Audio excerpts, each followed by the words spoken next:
¿Qué tal? Muy buenos días, bienvenidos a su programa Voces en Directo, el espacio que tenemos en el periódico El Economista para conversar con los principales especialistas y analistas del sistema financiero mundial y de México.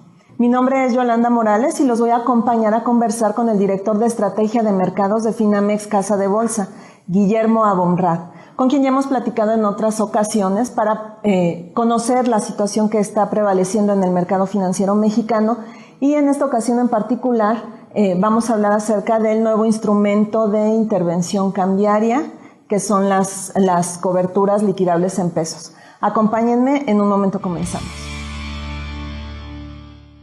Bueno, como les decía, tenemos aquí la oportunidad de conversar con el director de Estrategia de Mercados en Finamex Casa de Bolsa, Guillermo Abumrad. Hola, Guillermo, ¿qué tal? Buenos días. Hola, ¿cómo estás? Bienvenida a tu casa. Muchísimas gracias.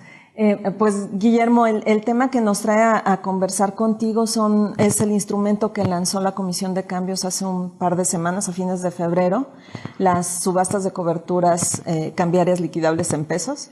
Entonces, pues quisiera comenzar porque nos platicaras un poco qué son estas subastas. Ya se realizó la primera y cuál es la percepción que tienes de la recepción que le dio el mercado. Sí, mira, yo creo que para analizar las coberturas, lo primero si quieres explicamos qué son las coberturas. La cobertura es un instrumento en el cual el comprador de alguna forma tiene protección contra la depreciación del tipo de cambio, porque él está comprando la cobertura, pues de alguna forma está amarrando un precio del tipo de cambio el futuro, al día que venza la cobertura. Entonces, independientemente de lo que le pase al tipo de cambio, él ya tiene una protección porque ya aseguró el precio a futuro. Estas coberturas en particular se liquidan en pesos, pero eso no cambia nada. O sea, cuando venza la cobertura, si el tipo de cambio se depreció, que era lo que él quería cubrirse contra ese riesgo, entonces va a obtener en pesos la diferencia del tipo de cambio que pactó, que es como entró a la subasta, contra el tipo de cambio que esté en ese momento. Entonces, si se depreció, pues va a tener una utilidad.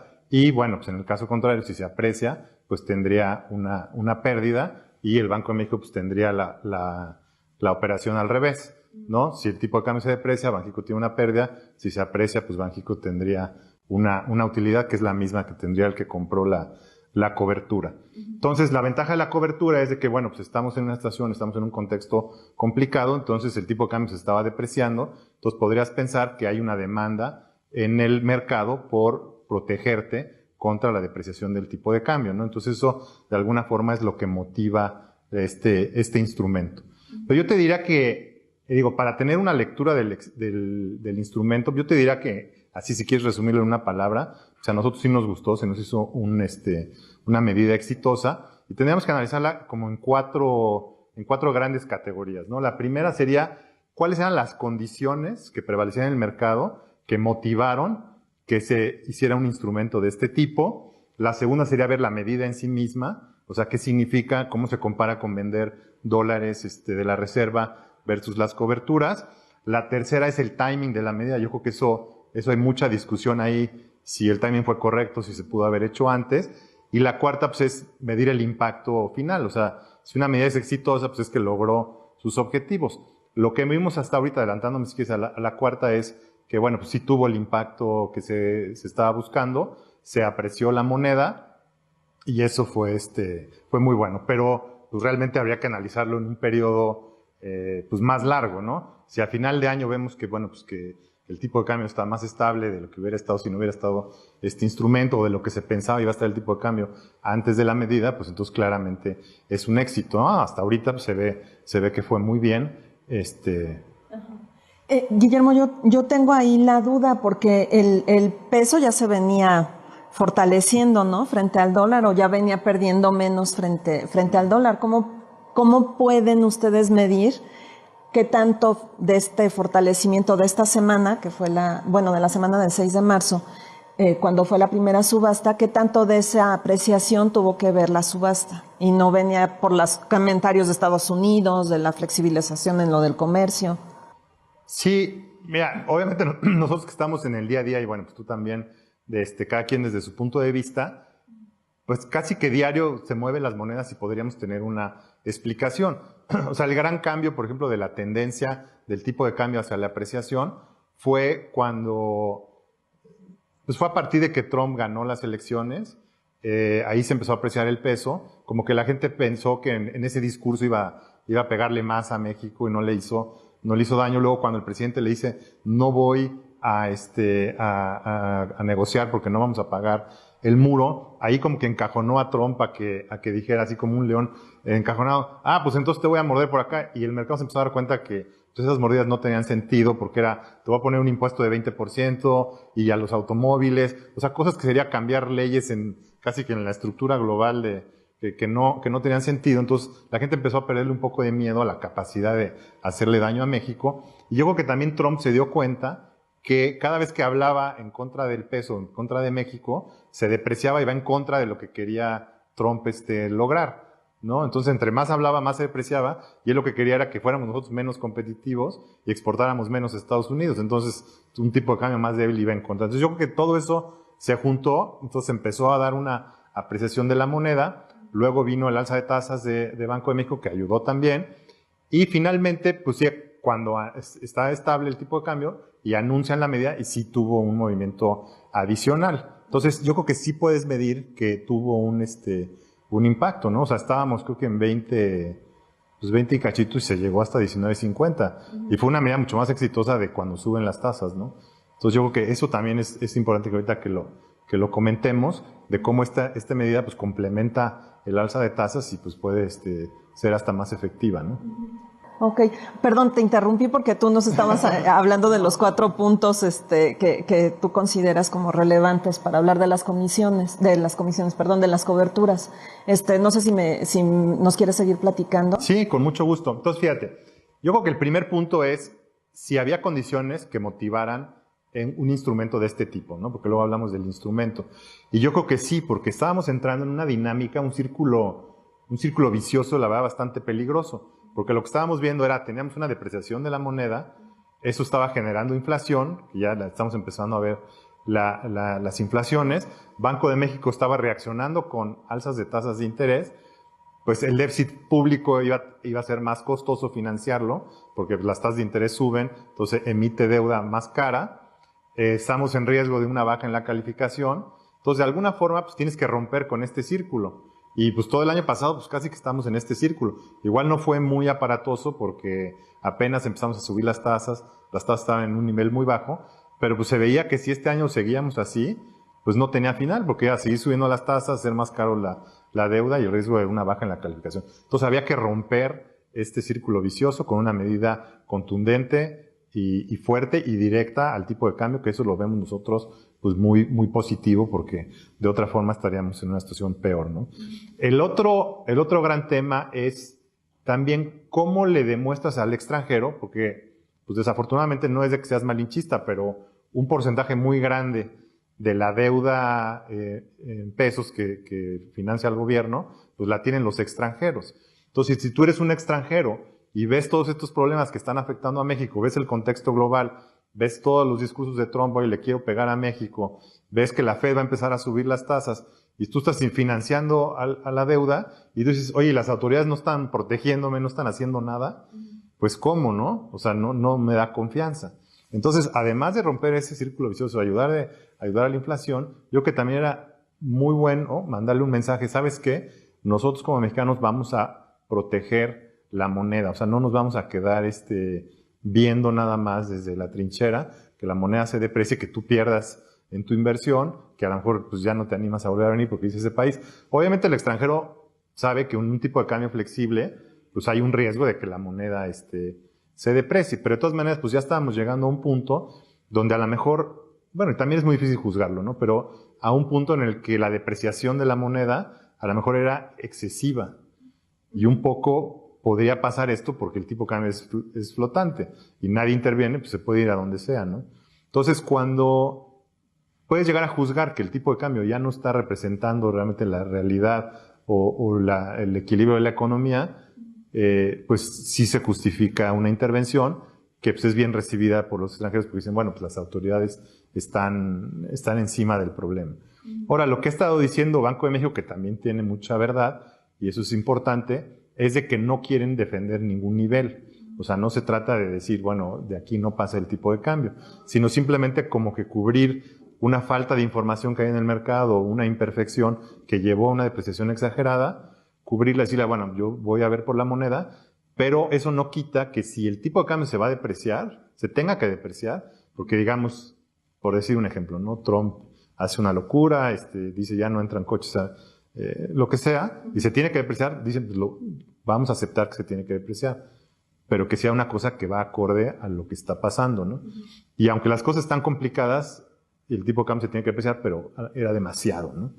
Entonces yo creo que esa es la parte que yo creo que responde perfecto a cuáles eran las condiciones y se necesitaba una medida de este tipo, ¿no? Guillermo, si me permites te voy a tener que interrumpir un poco porque me acaban de señalar que debemos ir a una pausa. Perdón, y regresamos. Perdón. Vamos a una pequeñísima pausa y seguimos platicando con Guillermo Abunrad, director de Estrategia de Mercados en Finamex Casa de Bolsa. Síguenos en Pues regresamos a esta conversación súper interesante sobre el uso que están haciendo las autoridades financieras de México de las subastas de coberturas cambiarias que van a liquidar en pesos.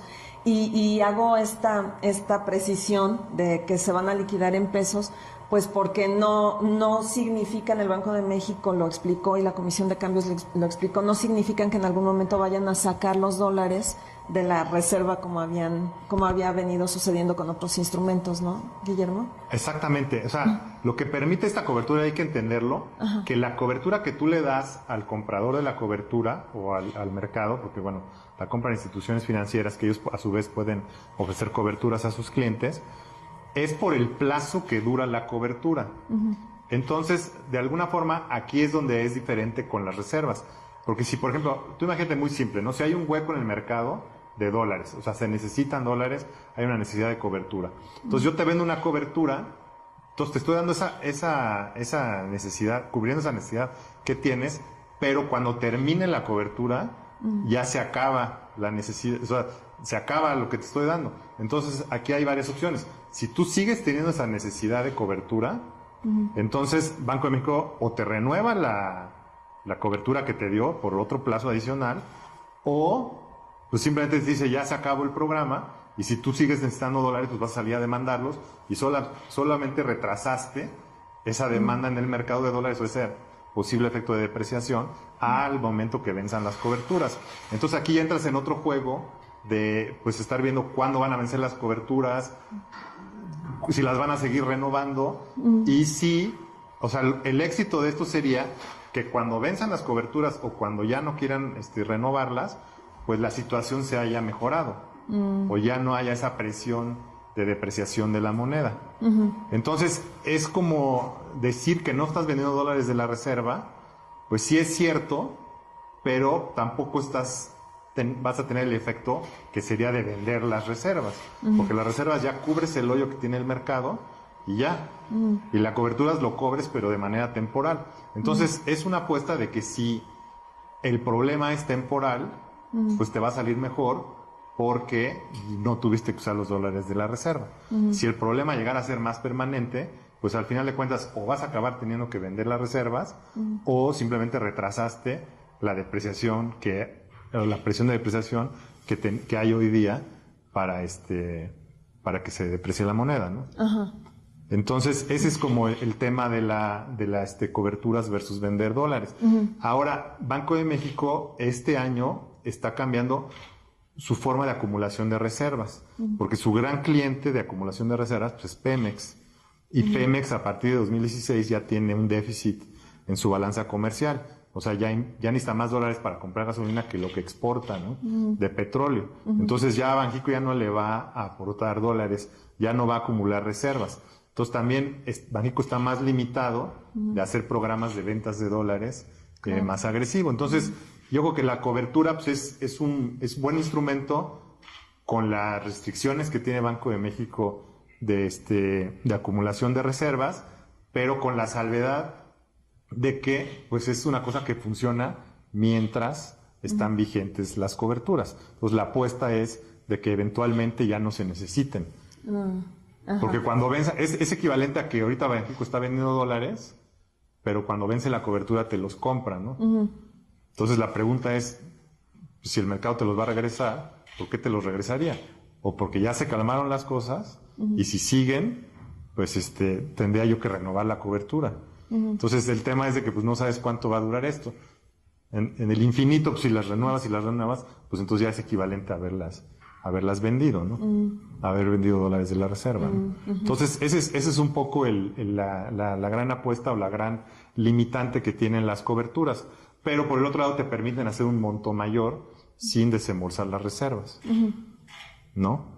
Entonces ahí está la situación. ¿Cuánto va a durar el problema de depreciación? Claro. Bueno, de entrada la Comisión de Cambios dijo son 20,000 millones de dólares y hasta ahí cubro, pase lo que pase, ¿no? A lo mejor después lo renueva si es necesario, pero... O hacen menos, ¿no? O sea, la apuesta es de que pueden hacer menos, o sea, no sabemos cómo se va a dar. Ahorita mandaron un monto, Comisión es un monto que ellos pensaron que es suficiente, para mandar una señal fuerte. Hoy voy a proteger la moneda, voy a ofrecer estas coberturas. Ya dijeron que si necesitan renovarlas, las van a renovar, porque obviamente la primera pregunta que sale a la vista, oye, pues cuando venzan, ¿qué va a pasar? ¿Me vas a dejar igual que como estaba hace cuando empezó el programa, ¿no? Entonces dijeron que las van a renovar, pero pues las pueden renovar cuánto tiempo y cuánto va a durar esto. Ahora, si la situación se mejora, pues entonces quedas muy bien, porque ya no se necesitan, no vendiste dólares de la reserva, y fue lo mejor que te pudo haber pasado, ¿no?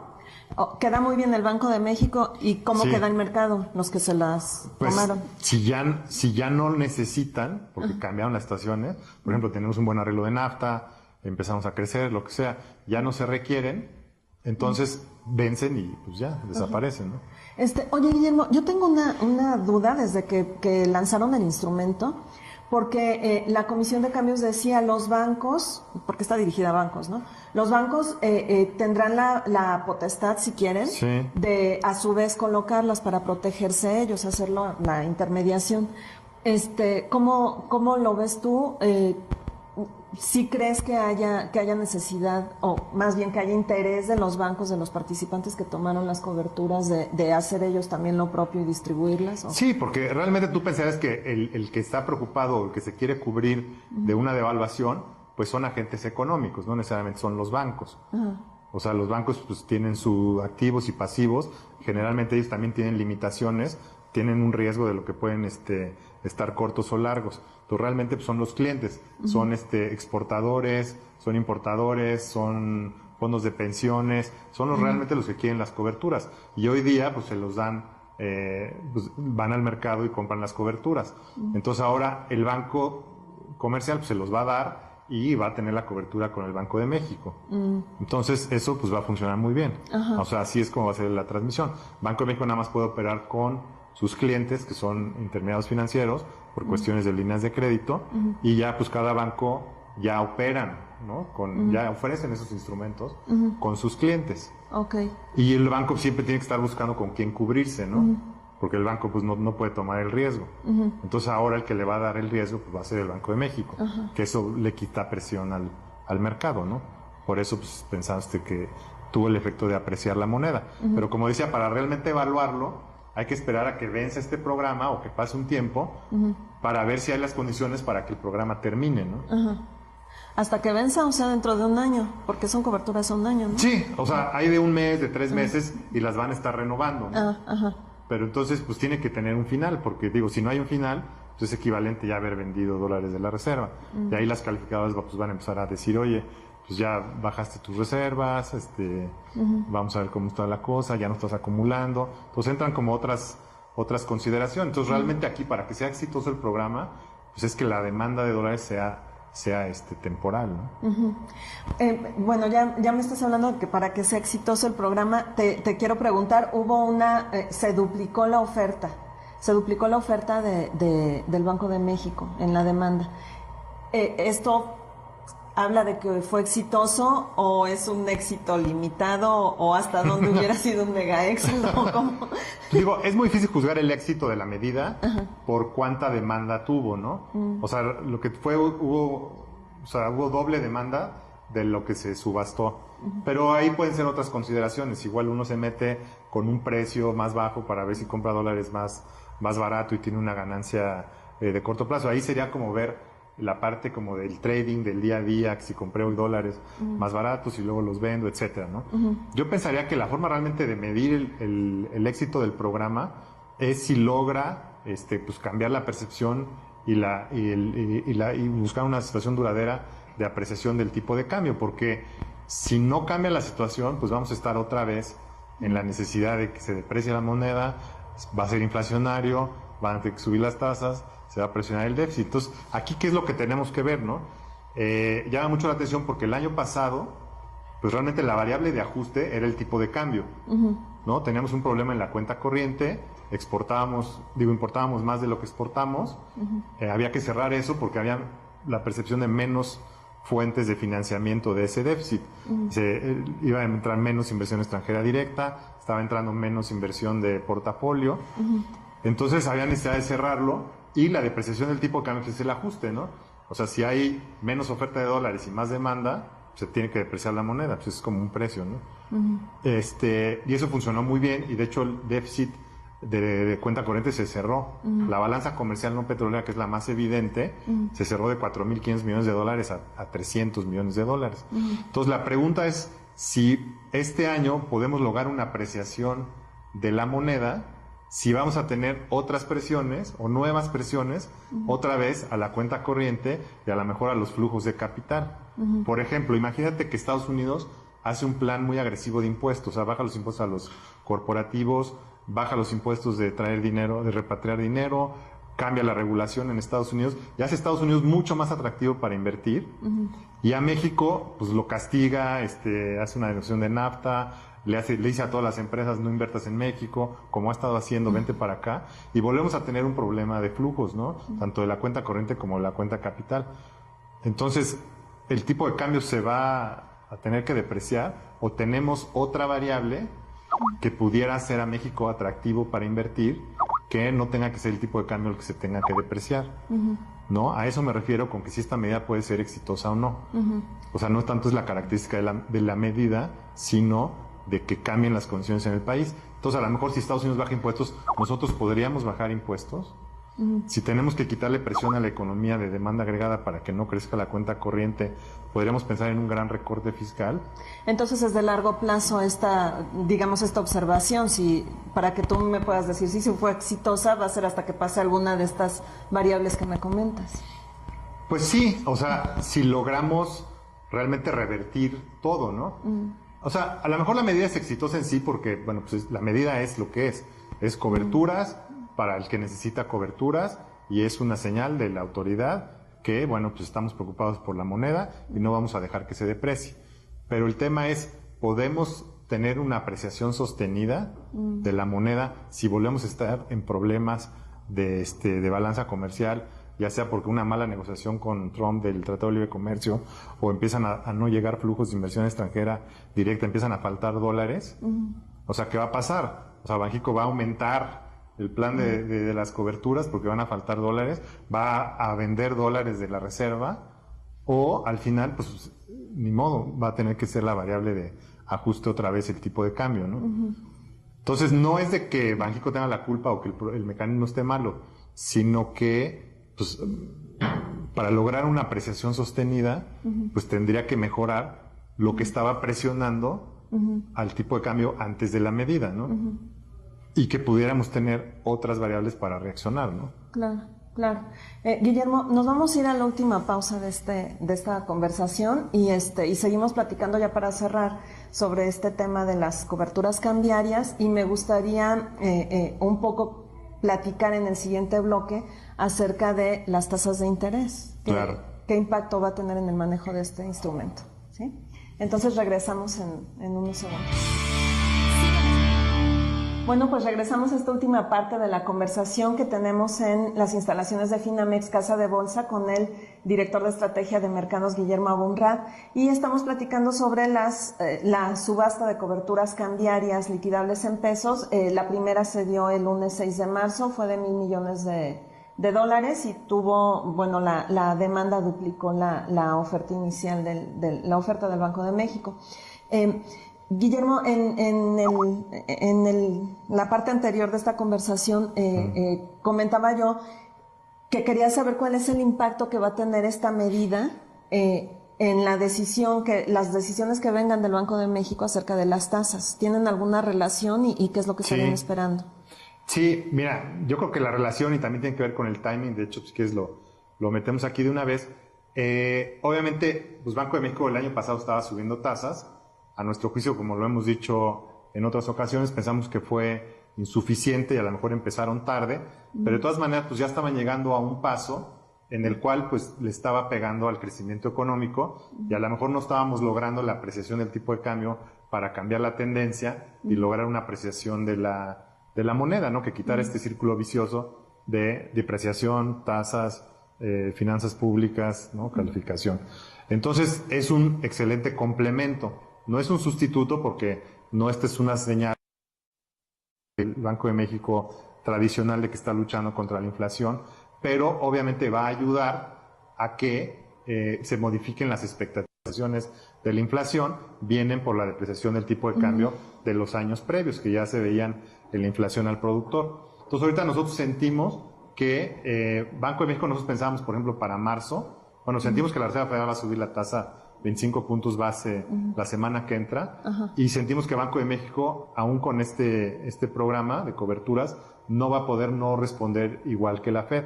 Nosotros antes pensábamos que Banxico tenía que subir 50 puntos base en marzo, y ya con este programa de coberturas ya nomás estamos pensando 25. Entonces, lo que va a tratar de hacer este programa también, de lograr esta apreciación, por eso te digo, no sé si va a ser exitoso, porque no sé si que el tipo de cambio no se vaya a tener que rebotar cuando se vea que las presiones siguen, ¿no? Pero digamos, lo que tiene que buscar Banco de México es que esta apreciación de la moneda que estamos teniendo ahorita, pues se logre meter en las expectativas inflacionarias hacia adelante y trate de hacer que las negociaciones salariales pues no suban mucho, pensando que la inflación pues ya es eternamente alta, ¿no? Y también, bueno, y viendo lo de las tasas, pues tampoco puede estar subiendo la tasa eternamente, ¿no? Entonces yo creo que fue muy bueno que hayan hecho esta medida. Ahorita quitarle presión a subir las tasas, porque ya le está pegando a la economía, ¿no? Le va a pegar al consumo, que es lo único que está creciendo en la economía. Nosotros estamos pensando ahorita que de aquí a fin de año va a ser muy difícil que Banxico se separe de la Fed. Entonces, que la tasa, si la Fed va a subir 3 veces este año, Banxico 3, si la Fed sube 2, pues 2. Ahorita parecería, por el reporte de empleo que tuvimos hoy, que la Fed va por 3 alzas este año, y posiblemente el año que entra, pues en pleno proceso electoral, en plena negociación de NAFTA, como están diciendo los tiempos, ayer el secretario de Comercio, que dice, bueno, a lo mejor empezamos en junio, pero pues esto se puede prolongar un año, pleno proceso electoral en México, la Fed subiendo tasas, las negociaciones de NAFTA, yo creo que va a ser muy difícil que nos separemos de la Fed. A lo mejor ya estaríamos pensando a lo mejor en el segundo semestre de 2018 o incluso 2019, porque hoy el diferencial de tasa entre México y Estados Unidos es muy alto, ¿no? Pero es consecuencia de que la inflación en México es mucho más alta que la de Estados Unidos. Entonces ya cuando se corrija, la inflación podría ser hasta 2019, no estamos tan optimistas como el mercado, que ya en 2018 la inflación llega a la meta, ahí podríamos empezar a pensar que Banxico ya empezar a cerrar el diferencial con la Fed, ¿no? Pero no antes. ¿Por qué ven ustedes hasta 2019 que se estabilice? Porque incluso el doctor Carstens, hace un par de semanas cuando presentó su informe, pues él nos sigue diciendo que no, que él considera que se va a cerrar a fines de este año y en 2018 pues ya tendrán la convergencia otra vez. ¿A la meta? Pues eso Pues mira, el Banco de México siempre tiene un sesgo a estar más optimista que el mercado, porque es su objetivo, y ellos tienen que crear expectativas en la gente. Entonces, si él ya tiró la toalla, bueno, pues todo el mundo la va a tirar más, ¿no? Porque dicen, siempre hay como una diferencia. Lo que nosotros estamos viendo que nos está preocupando con respecto a la inflación es que cada vez son más genéricos que están teniendo una inflación arriba de 4%. Nosotros hacemos un ejercicio que publicamos cada 15 días, organizamos de cuenta los 283 genéricos. ¿Qué es un genérico? Un genérico, por ejemplo, es el jitomate, automóviles, tortilla, o sea, todo lo que está en el índice de precios. Hay 283 genéricos. Si tú los organizas de la inflación de los últimos 12 meses de mayor a menor y cortas, haz de cuenta, en 4%, entonces ves todos los que están arriba de 4%, y ves sus ponderadores, porque no todos ponderan igual en el índice. El 58% de esos ponderadores ya están arriba de 4%. O sea, ya no nomás es así la gasolina y el gas LP, o sea, ya cada vez son más bienes los que se están sumando ahí. Por darte un ejemplo, a finales de año era 44% del año pasado, a finales de junio del año pasado era mucho menos, era 31%. Entonces, del segundo semestre para acá se ha deteriorado mucho y cada vez son más bienes. Lo preocupante es que cada vez son más bienes de servicios, que esos no tienen nada que ver, o sea, no tienen costos de tipo de cambio de gasolina. Entonces, lo que quiere decir, cuando un servicio sube de precio, te está diciendo, ya perdí confianza en el poder de los pesos con los que me vas a pagar. Entonces, esa es realmente la preocupación de Banco de México, que eso no ocurra. Porque no pueden hacer que si tienes un bien que tiene un insumo en dólares, pues no te va a poder pedir que regales tu dinero, ¿no? O sea, si subió tu costo, pues tienes que subir el precio. Pero si tu costo no tiene nada que ver con el dólar ni con la gasolina y lo subes, realmente lo que estás reflejando es que ya no confías en los pesos, en el poder adquisitivo de la moneda nacional con la que te están pagando, ¿no? Entonces, esos son los efectos de segundo orden que se refiere Banco de México y esos son los que preocupan. Entonces tú dirás, bueno, ¿por qué no suben más la tasa, no? Ese sería el caso, ¿no? Pero yo creo que fue muy oportuno este mecanismo. No sustituye el mecanismo tradicional de subir tasas, pero pues sí complementa, le quita un poco de presión al tipo de cambio hacia adelante y subir la tasa, lo dijo Banco de México, digo también pues tampoco podemos destruir la economía, ¿no? O sea, hay un punto donde ya nos tenemos que moderar. Claro. Guillermo, es que estaba pensando... no, entonces vamos para acabar esa idea. Sí. Entonces, como ya son tantos bienes los que están subiendo, se nos hace muy difícil que en 2018 ya regresemos a 3.80, ¿no? O digo, abajo de 4%. Entonces no es por el efecto rezagado del tipo de cambio, ni por el gasolinazo, es pues porque sí, ya o sea, es el efecto rezagado, pero que todavía no se está reflejando poco a poco, ¿no? Y cada vez son más bienes. O sea, primero son los bienes que tienen insumos en dólares y en energía, que había tomado tiempo que subiera. También están subiendo los precios de las materias primas en el mundo, ¿no? Eso ha cambiado mucho, eso ayudó mucho en 2015 a bajar la inflación. Eso también está cambiando, mucho por el plan fiscal de Trump. Eso pues poco a poco se va metiendo y se está metiendo a los servicios, que digo pero el problema de los servicios es que la gente le pierde confianza a la moneda. Entonces el riesgo es de que empiecen a subir los salarios porque digan, oye, con lo que me pagas, que es un servicio, pues sí, ya no me alcanza porque yo compro un chorro de cosas y la moneda, entonces es como que se perdura más tiempo y así es, o sea, la economía no se ajusta todo en un minuto, ¿no? Entonces ahí va. Entonces por eso pensamos que va a tomar hasta 2019 y habría que ver, bueno, pues cómo salen las elecciones. O sea, esos son los mucha grandes... incertidumbre, creo. Hay mucha incertidumbre. Ajá. Guillermo, con este panorama de inflación que tú estás viendo, con lo que nos comentas de que probablemente ustedes están esperando 3 subidas de la FED y probablemente de Banco de México, ¿en dónde estarían ustedes previendo ahora que quedaría la tasa al cierre del año, la de México? Y en contraste con la expectativa que tenían ustedes antes del anuncio de las coberturas. Mira, nada más le bajamos 25 puntos base. Ah, ok. Nosotros ahorita estamos esperando 7 y estamos pensando 7.25. Okay. Y eso es porque estamos esperando 3 de la FED. Si fueran 2 de la FED, pensaríamos que fueran 2 de Banco de México. Pensábamos que Banxico tenía que subir todavía 75 puntos base en este año, adicional a la FED. Ya subió 50 y estos últimos 25 ya los quitamos por el programa de las coberturas, que de hecho bajó más el tipo de cambio que cualquiera de las alzas de tasas que hemos observado, ¿no? ¿Ah, sí? Pues sí, ¿te acuerdas? Antes subía la tasa y se bajaba 2 centavos y luego se volvía a subir, ¿no? Entonces yo creo que le quita mucha presión y esos 25 ya no son necesarios a nuestro juicio, ¿no? Bueno, es que, perdón que insista, pero es que también esta semana el secretario de Comercio de Estados Unidos también hizo un par de comentarios, ¿no? Acerca de México y de ayudarle al peso y como que también empezó a haber un mensaje acerca de la negociación del Tratado de Libre Comercio menos agresivo, ¿no? ¿No tendrá algo que ver también eso? ¿De que eso apreció el peso? De que apreció el peso. No, sí, también. O sea, cuando es el primer anuncio, se apreció el peso y se juntó. O sea, primero fue todo lo que platicamos de Trump, luego fue la alza de tasas de Banxico, luego fue el anuncio de las coberturas y luego vino del secretario del Tesoro.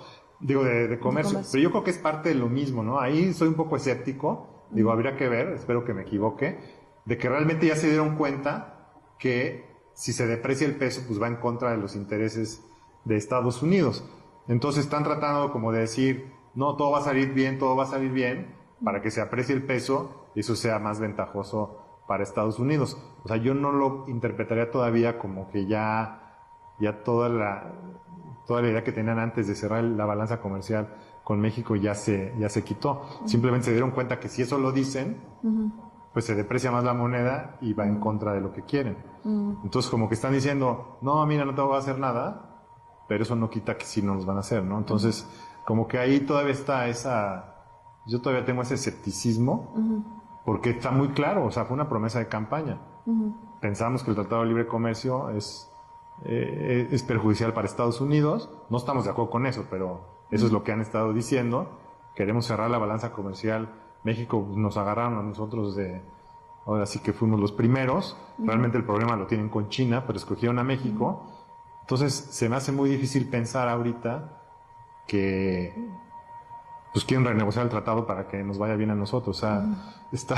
Sí, ¿verdad? No o sea, tiene suena todavía sentido. Difícil eso, ¿no? Habría que ver. Ojalá y sea pura retórica de Trump y la realidad es que quiere que le vaya bien a México, porque obviamente también a Trump no le conviene un México en recesión, con inseguridad, con problemas de narcotráfico, porque eso pues, se le mete a Trump, o sea, inestabilidad no le conviene, ¿no? Claro. Entonces, hay todavía ese escepticismo de cuáles son realmente sus intenciones, ¿no? Claro. Ya nada más para cerrar, tus expectativas de inflación entonces para el cierre de año, ¿qué tanto más subirán este año? Porque nos habían dicho algunos analistas que para el verano tendríamos el pico de inflación y que después empezaría a bajar. ¿Tú cómo lo ves? Sí, nosotros estábamos pensando que a fin de año podría cerrar alrededor de 5.50. Este año 4.25 el año que entra, 2018, y ya hacia adelante podríamos regresar a lo mejor entre 3,5% y 4%, pero hasta 2019, ¿no? Y con respecto al verano, lo que pasa es que hay una estacionalidad muy marcada de los precios de la gasolina. Y de hecho ayer el secretario de Energía de México ya como que están tratando de prevenir a la gente de que en el verano sube la gasolina en Estados Unidos y luego baja. O sea, es como una estacionalidad muy marcada y está diciendo que México la va a seguir. Porque el precio de la gasolina en México pues, es la referencia internacional. Ya casi todo lo importamos de Estados Unidos. Entonces la referencia es el precio al mayoreo en Estados Unidos. Y ahí siempre en el verano sube. Hay un pico alrededor de, creo que empieza a subir en mayo, luego en julio, el pico, y luego empieza a bajar, ¿no? Entonces eso pues crearía a lo mejor una jorobita nosotros que lleva el pico de la inflación y cerraríamos en 5.50. Y en ese pico, ¿como de cuánto estaríamos hablando? No lo hemos calculado, pero sí podrían ser, es que ahorita estamos en 5, entonces a lo mejor llegaríamos a 5.60 y luego vuelve a bajar hacia 5.5, ¿no? Bueno, pues entonces, lo bueno es que es verano y podemos andar en bici, ¿no? Pues doctora sí. Unrad, muchísimas gracias, no sé si quieres agregar algo más. Pues, panorama incierto, para concluir con lo de las coberturas, yo creo que bueno, pues ya platicamos todo lo que hay alrededor de las coberturas, todas las críticas que pueda haber al mecanismo, pero yo creo que lo que hay que aplaudir aquí es de que, bueno, pues el gobierno tomó una decisión de decir, bueno, voy a hacer algo, ¿no? Yo creo que eso siempre es positivo y no fue algo menor tampoco, ¿no? Entonces, pues eso es una buena señal, ¿no? Bueno, y además que ya se queda el gobernador Carstens hasta noviembre, ¿no? Me imagino que eso también da algo de tranquilidad. Pues da continuidad porque pues en el verano es cuando pues se puede complicar las cosas, como decíamos, es el pico de la inflación, es las elecciones del Estado de México, ya van a empezar las negociaciones de NAFTA, entonces pues no es un buen momento para tener una incertidumbre adicional de cómo vendría el nuevo gobernador, ¿no? Y entonces, ¿cuándo estimas que el presidente nos diga quién es el candidato a suceder a Carstens? Pues yo creo que ahorita no hay prisa, ¿no? Yo creo que sería más para octubre, noviembre, ya muy cerca de la decisión. Bueno, entonces seguramente por aquí estaremos otra vez. Con mucho gusto, ojalá y vengas antes. Bueno, pues muchísimas gracias, Guillermo. Muchísimas gracias por habernos aceptado a venir a hacer aquí el programa. Tu casa. y por haber platicado con nosotros. Gracias a ustedes por habernos acompañado y nos vemos en la próxima emisión. Mi nombre es Yolanda Morales. Hasta luego.